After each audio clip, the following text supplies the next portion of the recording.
Thank you, Gucci, for that very nice introduction. Gucci and I have had common interests in gender and in body practices. And particularly, I think we have very similar anxieties and interests in the whole relationships between gender, professions, and disciplines as it relates to embodied practices, whether it be in nursing, physiotherapy, kinesiology, or physical education. So the talk today I'm going to give, I have a script to try and keep my eyes going to actually complete this talk in 30 minutes, because it's quite a complicated story, and it's part of a new project to really try and examine the continued split between the academization of health sciences and professions, and particularly the role of gender in there. And of course I'm going to use physical education and history to tell this story. Since, I would say, at least the 1980s, there's been a lot of research, policy, and practice in the field of physical education for girls. It's been trapped in this repeated lament that we've yet to find a solution to the problem of girls' lack of participation in physical education and the consequent negative effects on their health and well-being. We have feminist philosopher Iris Young's lament that girls throughout their childhood tend to protect their bodies, to inhabit a limited body space that actively hampers their movements, despite, of course, remarkable female advancements in sport. So we've seen advancements in female sport, but it has not been followed in the schools in physical education for girls to the same extent. Why this is so, why there has been such a problem with girls learning skills and physicality and embodied practices in the schools, requires historians really to find new ways to try and understand kind of the dogged persistence of what we see as a male-oriented sport and sport-based physical education and programs, and to find ways historically to disrupt this pervasive pattern. In The Future of History, Alan Munslow insists that historians study the past more creatively, that we can answer concerns about the present more carefully, and he urges a radical reassessment in ways of historical thinking and practice. It's a perspective really that encourages to explore new and less trod ways of looking at gendered physical education discourses in particular. And it's also a warning that history, like social science, deals always in partial rather than absolute truths. Munslow tells us to be much more wary of grand narratives and deterministic explanations of social change, so that policymakers can actually be more critical about their assumptions and expectations. So my current project, in this sense, is to reconsider the received history, or if you like, the grand narrative of female physical education tradition in England, which has a very particular tradition. And it has been built on what we call dominant progress and loss stories across the 20th century. At once celebratory and negative, it describes how women in England led the field in establishing and maintaining the profession of physical education from the late 19th century, only to lose their power and authority in the decades following World War II to a burgeoning and sport-focused male dominance in physical education. This mid-20th century move from female to male dominance in physical education has been described as one of the most striking phenomena of recent educational history. Once the lines of conflict were drawn by gender, the modern history of female physical education came to be viewed as a gender-dividing profession with a legacy of decline and wrong-headedness. So let me describe really what happened in brief. The study of the remarkable professional dominance achieved by women in the field of PE in England in the late 19th century tells how a number of female pioneers struggled against popular definitions of their biologies, in order to participate in physical activities. The demand for an education for girls at this time was, of course, closely linked to advances in female sport and physical education, supported by medical opinion that began to argue for more energetic forms of physical activity for girls. Medical wisdom, which typically saw women as the product and prisoners of their reproductive system, increasingly viewed restorative exercise as a means to upgrade her maternal capacities in a rapidly changing society. So good health was the traditional starting point for the education of girls, and the physical education mistress, of course, became the school's caretaker for girls' bodies. So as advocates of female education became increasingly conscious of physique and physiology, Ling's Swedish system of gymnastics was adopted as a therapeutic form of exercise for women and girls. It would also be adopted by physiotherapy, of course. In the emergent female physical training colleges, a focus was placed upon a disciplined body subjected to intense scrutiny and measurement. And the female directors of these colleges ruled their charges with efficiency and effectiveness. Now, Swedish gymnastics originated with Per Henrik Ling in Stockholm, who saw in his system important remedial, educational, and aesthetic possibilities. His freestanding exercises were arranged in a strict, graduated series of tables, in strict conformation with principles from anatomy and physiology. They were brought to England by a doctor, Matthias Ross, who took on a particular importance when the London School Board hired Swedish-trained teachers to introduce gymnastics into the elementary schools. Most famous of these was Madame Bergman Osterberg, who in 1881 became the author of a distinctly female tradition in female physical education. Much has been written of her efforts to remove military-style drill and deploy Swedish gymnastics in London's board schools to improve the poor health of working-class children.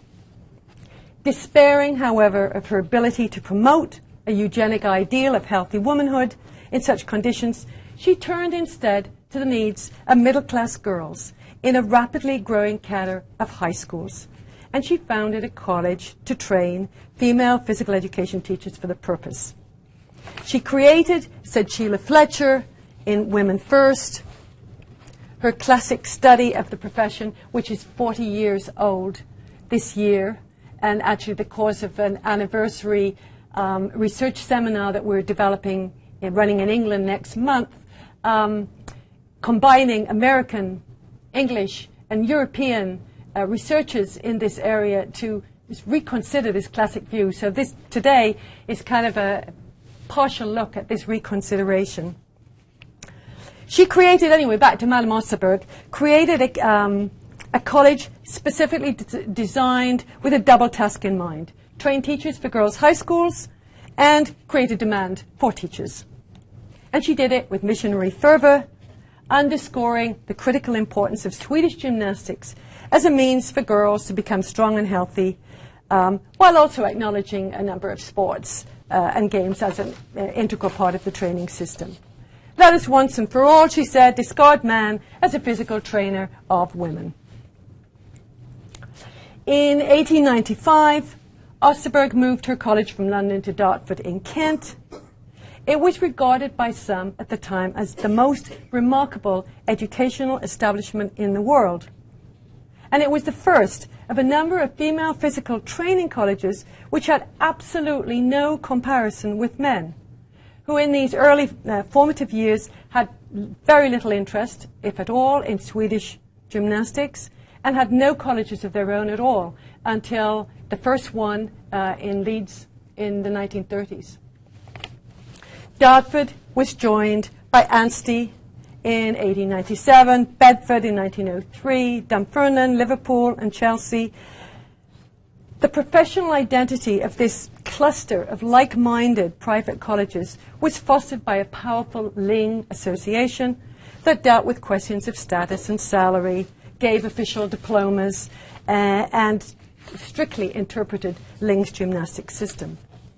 So by the time of Madame Osterberg's death in 1905, Ling's system was ascendant in girls' high schools, supported enthusiastically by the Board of Education's new medical officer, and endorsed in the board's new syllabus for physical training. The pioneers had become the establishment, and they would remain so for half a century, a women-only profession. That's the progress part of the narratives. By the close of World War I, the colleges had expanded their training courses from 2 to 3 years. It included remedial gymnastics, anatomy, physiology, hygiene, dancing, swimming, teaching practice, massage therapy, all of the things which would then be later incorporated into physiotherapy. Furthermore, they had developed an international outreach, which is still woefully underexplored and which is part of my project for the next year, to look at this amazing influence that some of these female physical educators had, both transnationally and in fact globally. They were global interactions. They influenced in many ways the fluent borderlines that existed between athletics and dance and gymnastics and their relationship to physical education. And it led to an amalgam of cultural borrowing and cultural imperialism, if you like, that remains to be explored.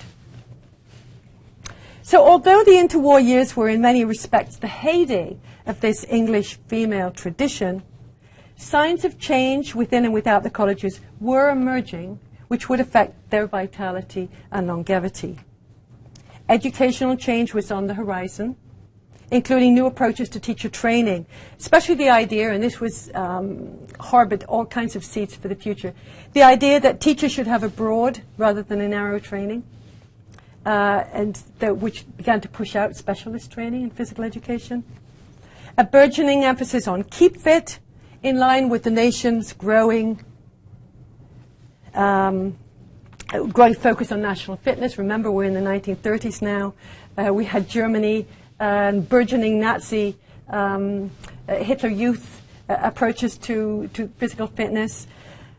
And I have a little video, if we can play this, of what was going on in the female physical training colleges in relation to physical fitness. I'll play you just a short clip of it. This was at Bedford. This has just been developed by some old girls from in perfect Bedford physical College. condition, buoyant and light as air. You're watching the first ever fitness video. Aimed at women. It was produced in the late 30s to get the nation physically fit in the lead up to the Second World War. And now up with the knees and away with those rolls of fat round the middle. Ready, go. The footage is from the archives of the former Bedford Physical Training College. It was one of the first of its kind, training women in a new profession, promoting health and fitness. That's a great one. I really love that one. I wonder what dance they were doing. These former students have brought a wide range of material together for the first time, creating a film about the history of the college, with a particular focus on what was happening.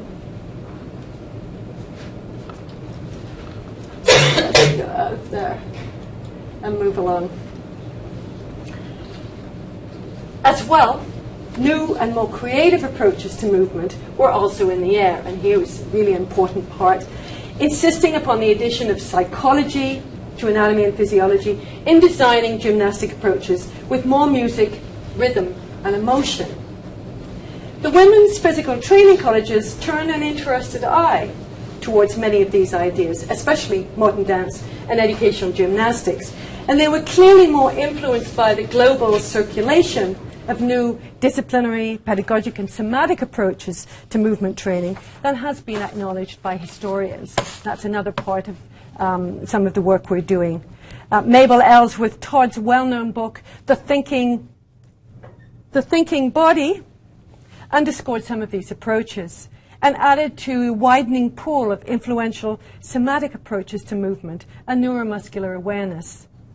A growing interest, of course, in experiential learning and sensory research was catapulted by the theories of Dewey, Merleau-Ponty, and Whitehead. Somatic inquiry moved into diverse frontiers through the groundbreaking work of Freud and Jung and Reich in psychology, Jacobson in medical research around breathing and relaxation, and added to this were the works of Alexander, Feldenkrais, and others, all forging advances at this time in conscious relaxation and listening to the body, including, by the way, exposure to mind-body practices like yoga and Pilates.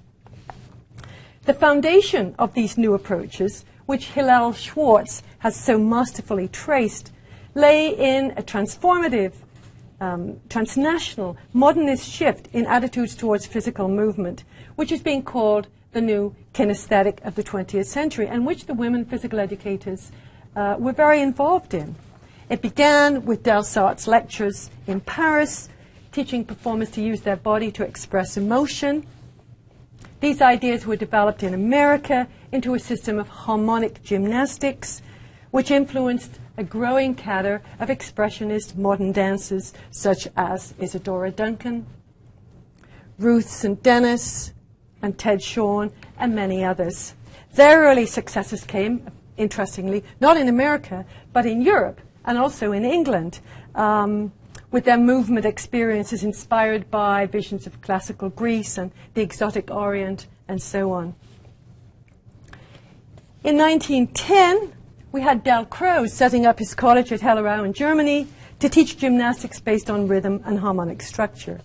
Among his many pupils were Mary Wigman and Rudolf Laban, founders of what would initially be called Central European Modern Dance.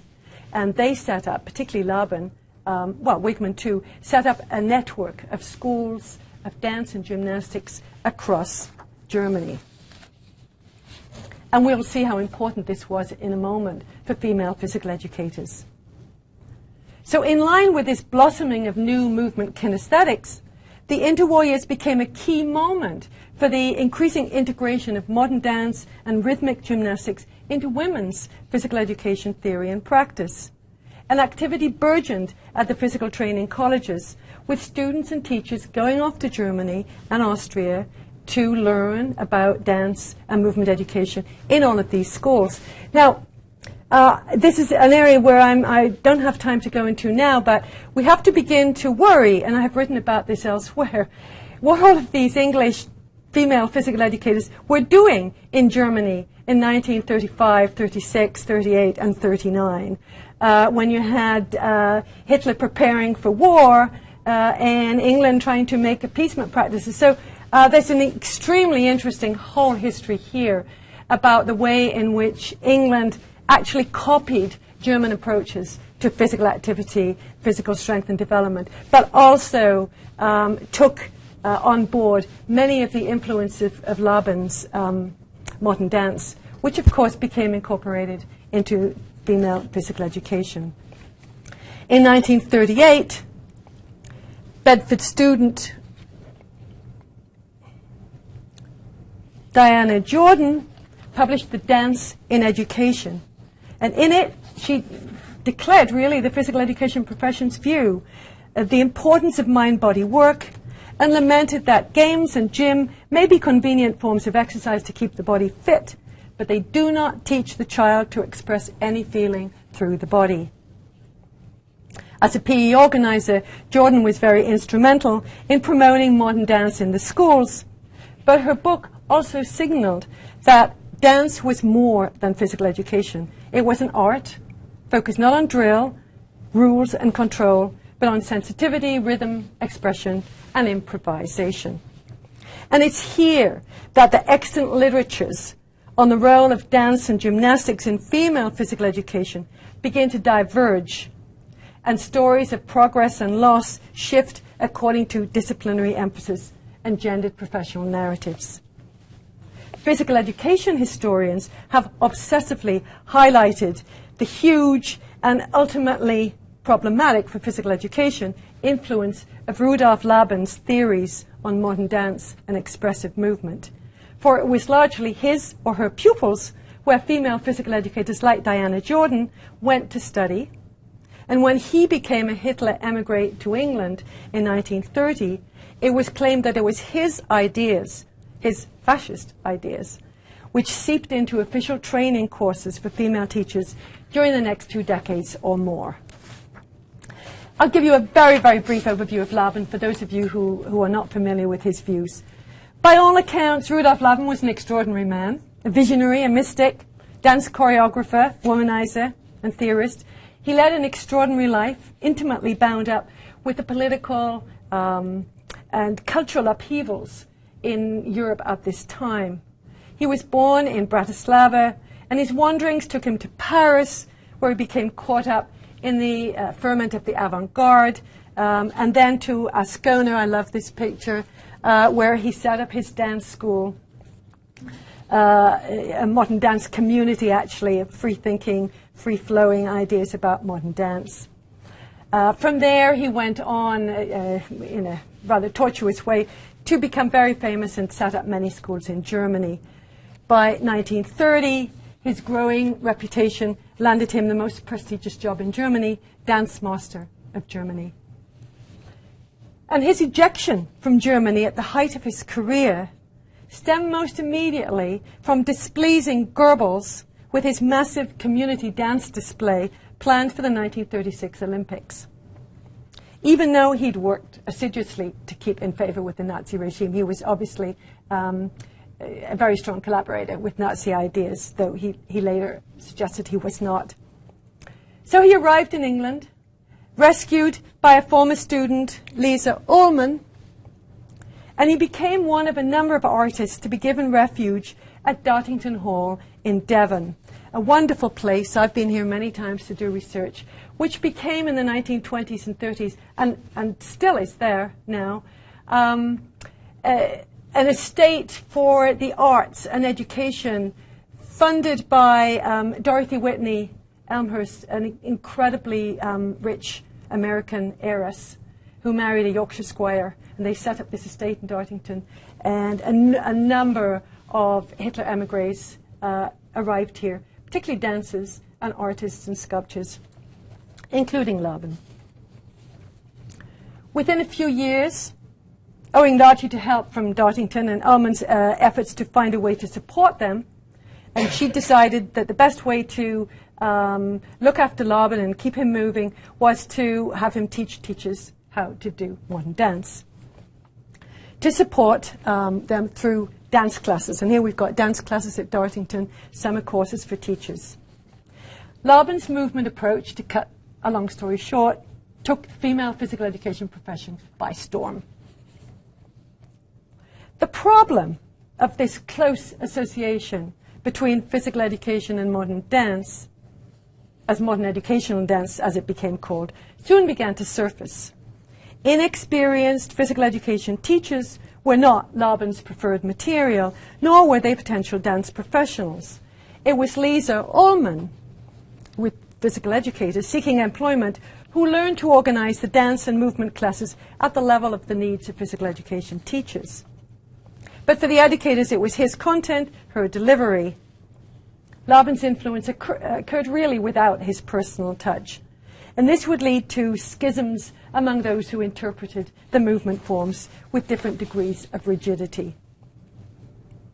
And as Ling methodology, Swedish gymnastics, was increasingly pushed out by Laban's movement philosophy as a teaching influence, the shift encapsulated a growing difference in opinion among female and male physical educators as to whether their teaching should focus upon the emotional and aesthetic aspects of movement education or mastering specific sport skills.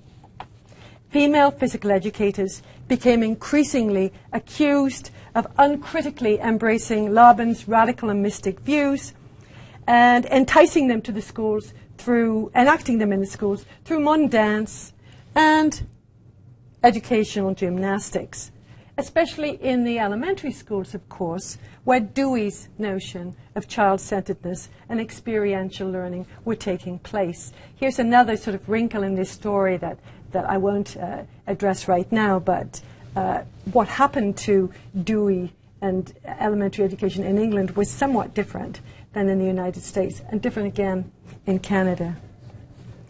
Vague though it was, the idea of freeing the expressive body from rigid training and bounded spaces fit well with the child-centered ethos of post-war England and a new focus on the arts where every child could be a dancer. And at the same time, complaints began to grow, particularly from the men, that the application of Laban's thinking in the educational context was interpreted too selectively by his followers. And just as female physical educators began to seriously incorporate child-centered principles into their practices in the 1940s and 50s, a number of significant events in Britain began to leave, and similarly in North America, began to leave female physical educators who had supplied till then the vast majority of specialist teachers in the minority.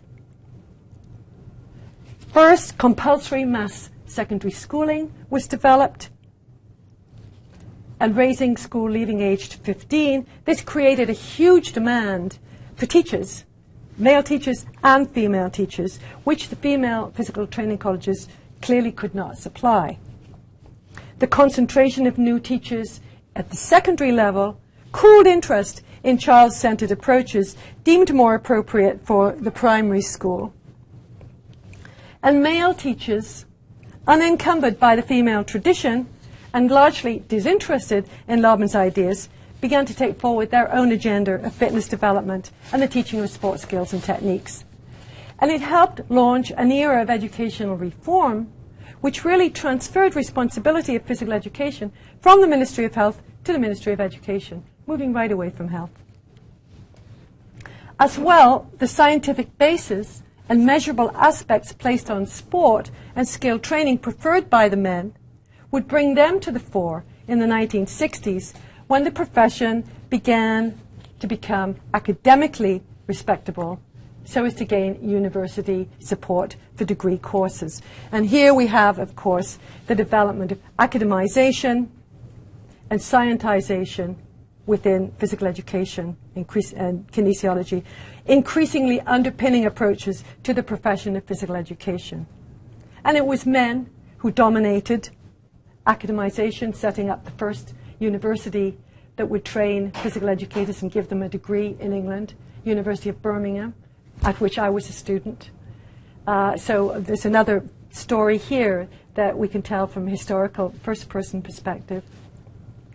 And, of course, the whole move from the practice of physical education as a teaching subject in schools to physical education in higher education, led by Franklin Henry from Berkeley, but throughout the West,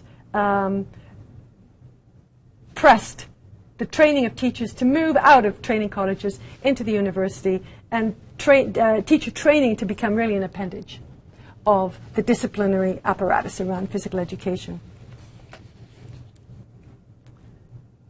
For the men, a major problem would emerge later, as historians can now clearly perceive, in that the industrial age logic of the school, with its traditional timetabling and built indoor facilities, would mitigate against their ideas to teach sports and outdoor education and so on.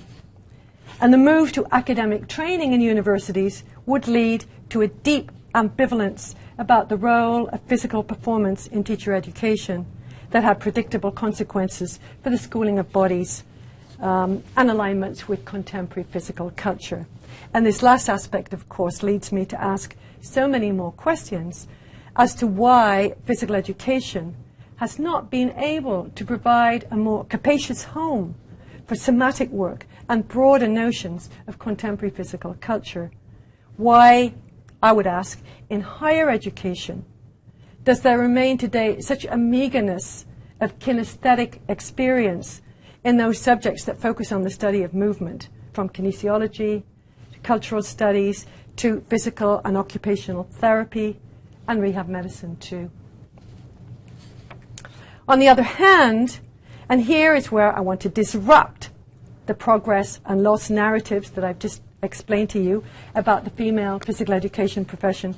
If you look beyond this history written and passed on by physical education historians, and examine the burgeoning dance scholarship and books and journals on somatic movement and education, you can begin to recognize a rather different and very impressive historical trajectory of dance-oriented female physical educators who took the lead in pioneering a wide variety of new movement forms during this era, not only in, but well beyond school settings, in community and theatre in England and elsewhere. They travelled widely. They transported forms of dance and movement education to Australia, New Zealand, South Africa, Canada, particularly wherever child-centred Deweyan approaches were valued. And they developed very lively professional networks. They pioneered new dance schools and studios. They orchestrated large-scale community keep fit programs and integrated cultural practices such as yoga. I've written about female physical educators who, in their summer holidays, were off in India visiting gurus and learning practices in yoga that they would bring back to incorporate into their teaching.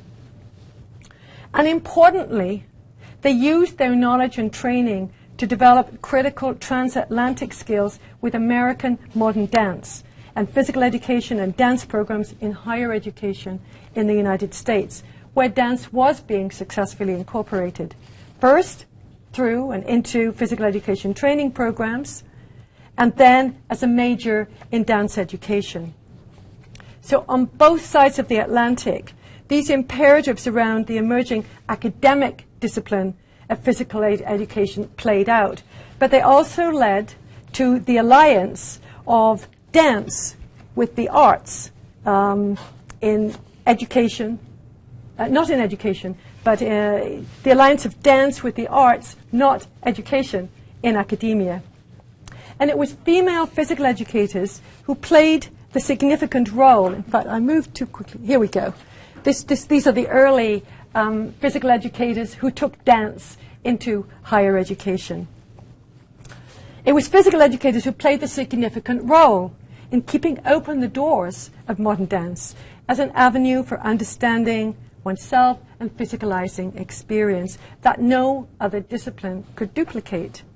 Here we have American physical educator Margaret Dubler. She set up the first dance minor at the University of Wisconsin.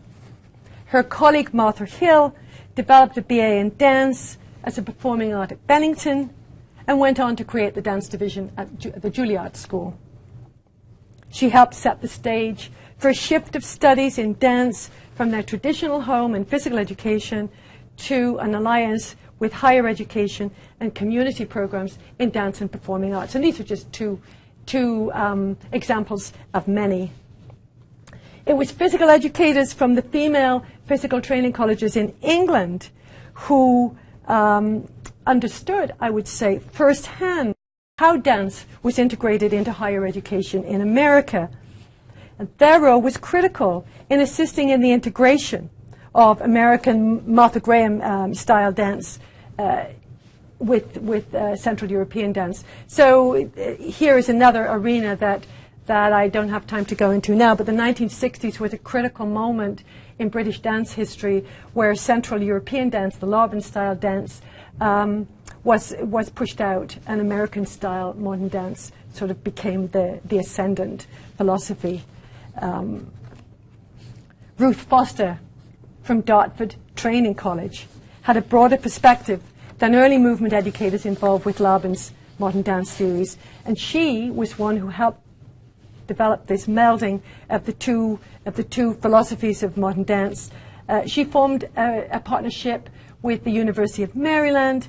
Dorothy Madden there came to I.M. Marsh, the college in England. So we had a circulation of female physical educators bringing ideas about dance through the female physical education colleges and through the universities as well, but generally ending up with an alliance with higher education and dance, not in physical education, and with an alliance here with the London Contemporary Dance Theatre. So we had the female physical education colleges working hand in hand with developments in dance scholarship in England, which of course has never been admitted or discussed by historians of physical education.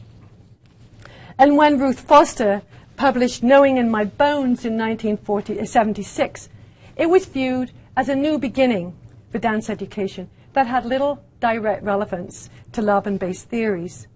And it began this critical interface between the state education system and the professional dance world that would become mutually beneficial. So if we return, and here I'll conclude, if we return to the progress and loss narratives, we can see a very different picture of women who took their experience of their leadership years in physical education and used it to support a budding and diverse dance profession and to spread their views and influence not only in England but across the Atlantic and actually globally.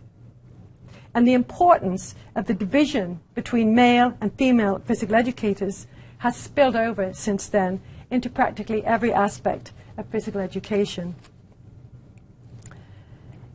It would perhaps not surprise you to know that there has been a revitalization and a rejuvenation of Laban's views in the 21st century, which again tells you, when it comes to somatic practices, nursing practices, if you like, what goes around comes around.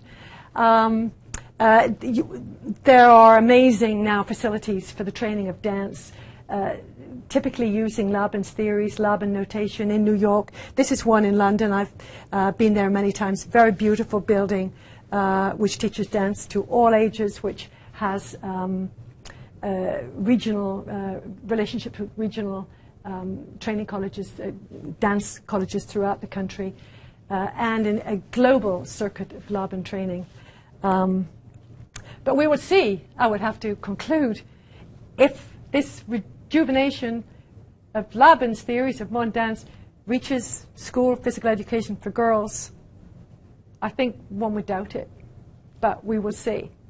So there's the story that I've tried to tell, a big story in a quick way, really, of trying to disrupt these progress and loss narratives that have kind of buried female physical educators as taking the wrong path, not having the right idea, not putting the right kind of support to sport and skills, losing their influence in school physical education, which of course they still do tend not to have as well.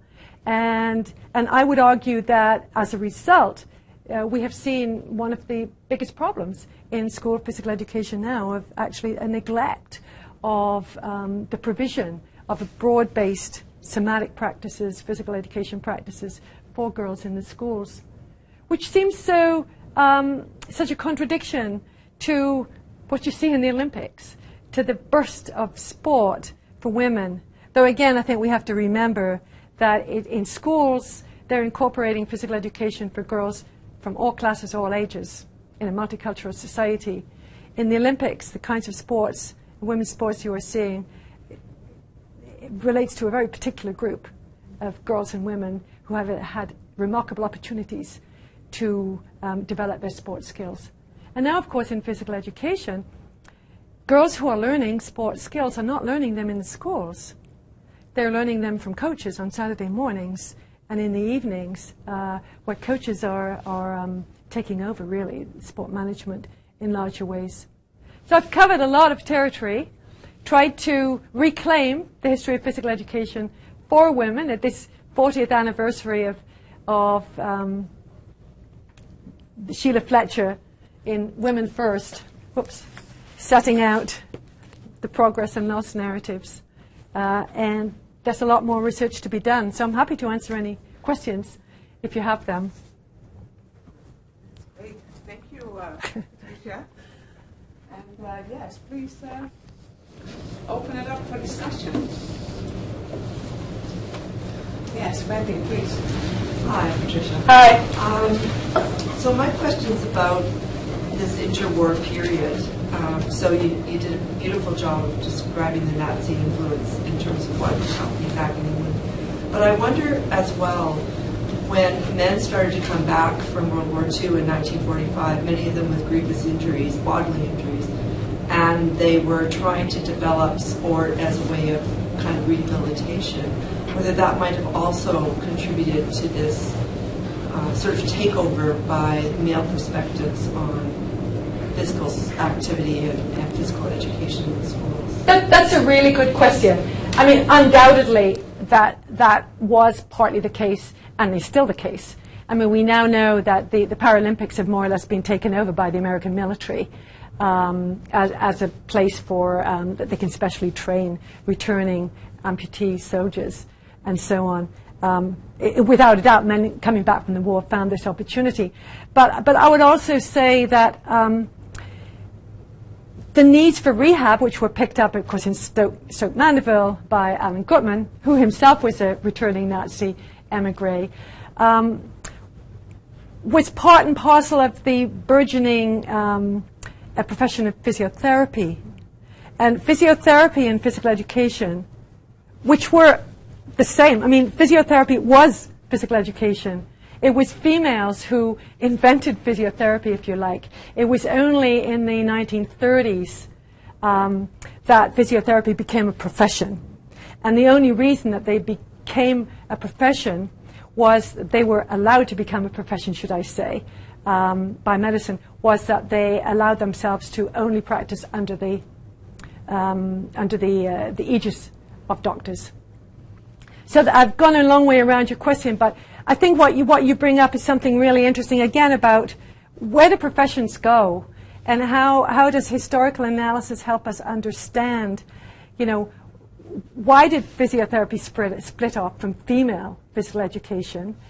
At what moment did it get taken over by the men, which it did, partly, or at least when I say taken over, I'm talking about those people who managed to write the curricula and to control entry into higher education and so on.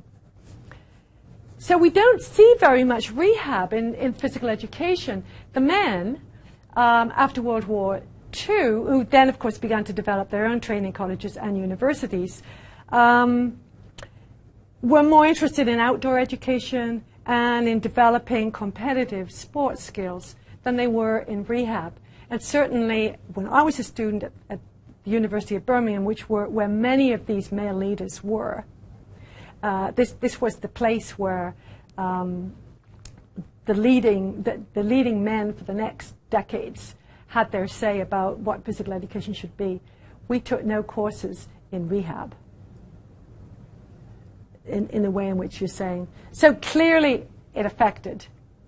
It always affects the renewed emphasis on fitness, which we get these burgeoning bursts of fitness every time after a war, and new laws about fitness every time. You can see that in Canada. There's an act for fitness each time there's a war, and everyone despairs that British men or Canadian men can't make the grade. You know, we have to make them fitter. And of course Canada had its own issues about Canadian men being less fit than the average Swede. Which led. I was listening to you talk, if I may just ask a question too, in wondering how and whether you would have any thoughts on that, is this whole sort of emerging discourse around lifestyle in the 60s and 70s, how that is linked to, or how that has worked within physical education or kinesiology, because in nursing, for instance, that time period has been I would say quite an opportunity for expanding professionalism and sort of arguing for roles in nursing, just to be involved with either through community work or proposed advanced nursing clinics and so on, to actually provide more independent service and so on. And I don't know how our gender argument would play into that, but I was just wondering whether that has had an impact on physical education. Well, the gender impacts do fit in. The question she's asking is about, you know, what happened in the 60s and early 70s. About the fitness revolution, if you like, the completely, you know, emerging interest in lifestyle, different approach to health and medicine. in physical education, quite clearly, they adopted the health and fitness revolution and incorporated a lot of fitness into the schools. But it was also related strongly to sport. And if you look at the late 60s, early 70s, that was the era of Title IX. It was also a feminist revolution of feminists trying to get into sport, feminists trying to get into the male domain of sport. So you had Title IX, which I'm sure many of you know about. Title IX is the American law, 1972, that said that every educational institution in America must give equal amounts of money and support to women and men, including sport, physical education, and so on. So it opened up the doors to a massive entry of women and girls into sport. The movement educators and the dance educators, and some of the literature that I'm reading, thought that, in fact, Title IX killed movement education, killed modern dance. That the focus, that the holus bolus female entry into the male world of sport and physical skills left again behind this whole arena of somatic practices. Well, I'm talking about somatic practice, I'm talking about yoga and Pilates and Feldenkrais method and Alexander method and all forms of dance and so on, which you don't find.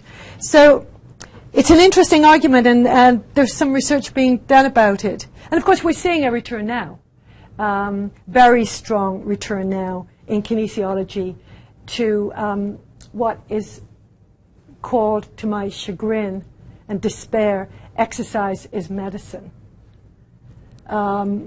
which strikes me as, the abdication of physical education from its broad perspective of educating a wide population, an abdication of our professional role to medicine, which is it's actually happening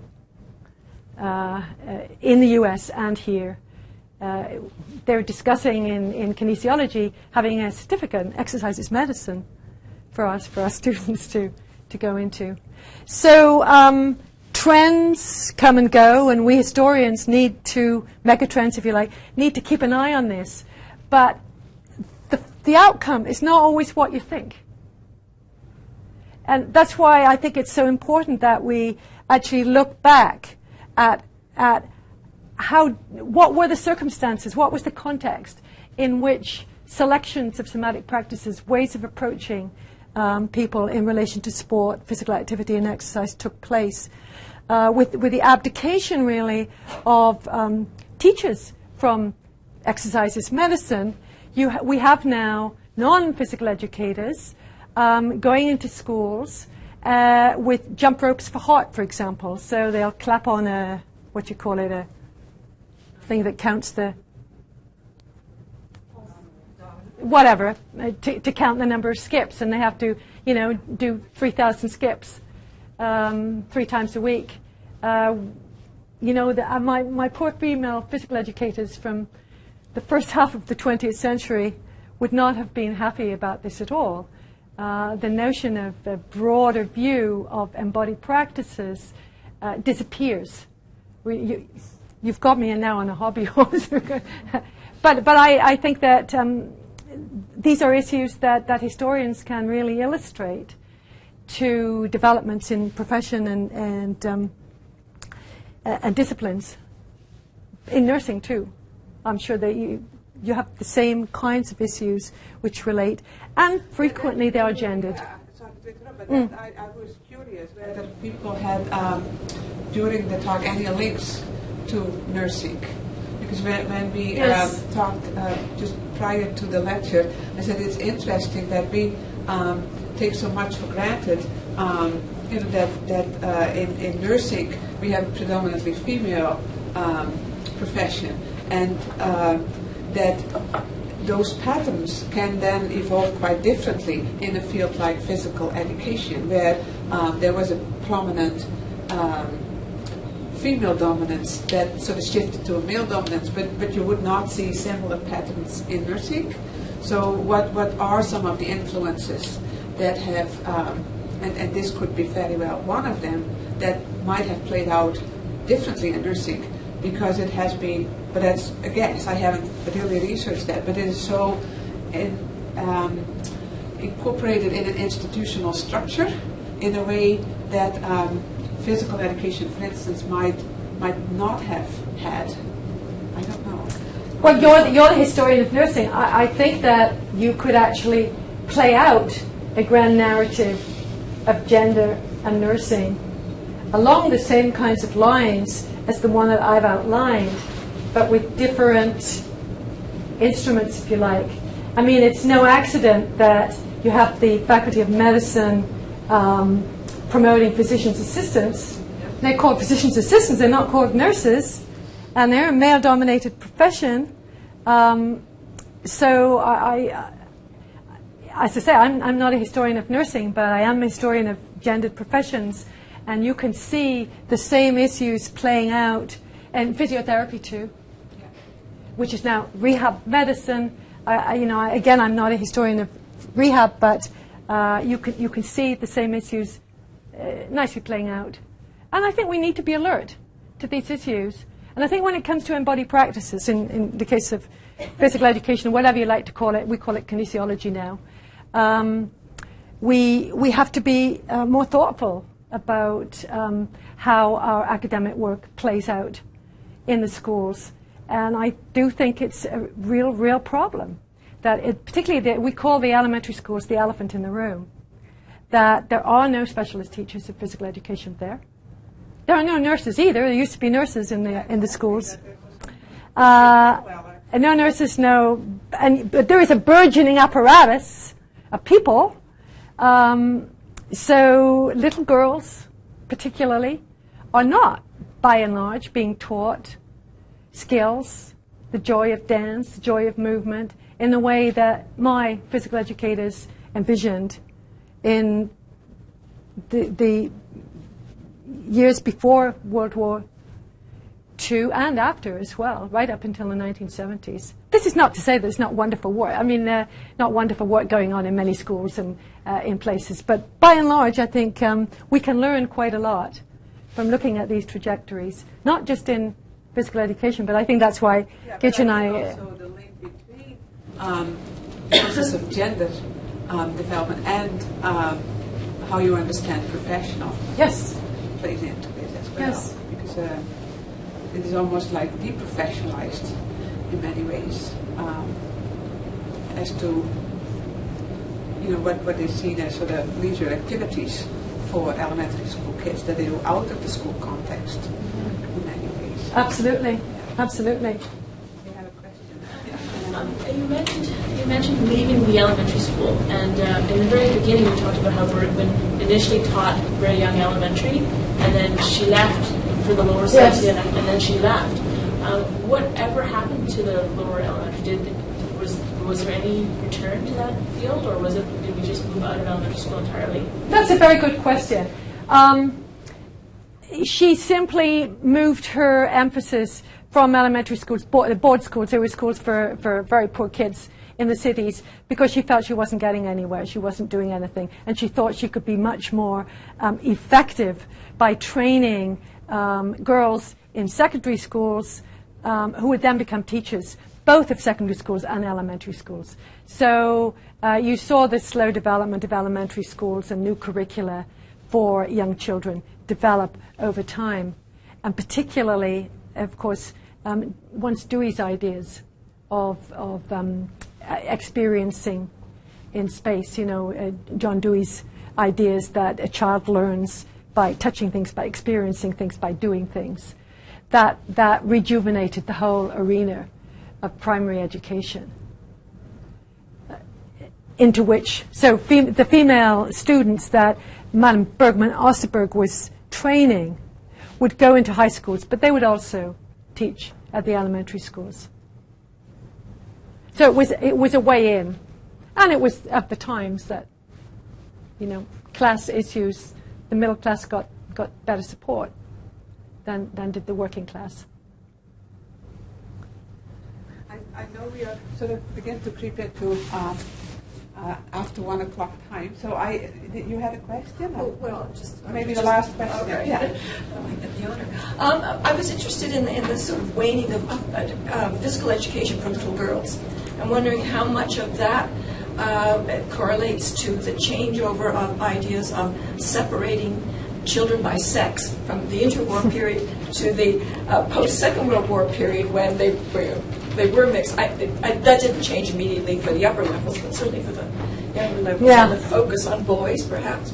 That's a wonderful question. I mean, that physical education has been the bedrock of separate systems for girls and boys forever. And there are constant efforts, and I have been part of them over the years, to develop coeducation for girls and boys in schools. It works a little bit at the elementary level, where physical education is taught at all. And there tends to be constantly a reversion back to single-sex teaching in the high schools. Teachers are more comfortable, it's a highly gendered society, and sport is very gendered. So there's really not an answer to your question. It's a constant issue, the gendering of embodied practices around sport and physical activity. And you have efforts to promote certain kinds of sport. But of course, when I lecture to my students, we have to remember where do modern sports come from. They come from the late 19th century. They were the organized sports like football and soccer and formed the bedrock of the male white establishment, male middle-class white establishment, organized these sports. And so when you look at the Olympics, for example, what kinds of sports do you have? They're all mostly sports that were developed by men, white men, middle-class men, in the late 19th century and developed now. You have very few new sports. You have new sports now that because television brings money, if you have people doing half pipe in the Winter Olympics and so on. But by and large, sport was originated, and organized sport was originated and designed by men for men, and it tends to stay like that. Go to the hockey arena at 5 o'clock in the morning and see who's there. Little boys. Great. It's a great question. We've spent decades doing this kind of research. Yeah. And I think one other concept we have not too much talked about, this whole notion of competition. Yeah, it's competitive sport. How you yes. test certain accomplishments. Yes. Yeah. Yes. Thank you so much. You're welcome. It You're welcome. A very inspiring talk with a lot of questions that can be considered. So I hope we'll have more discussion around it. I hope it was helpful. Yeah. Thank you.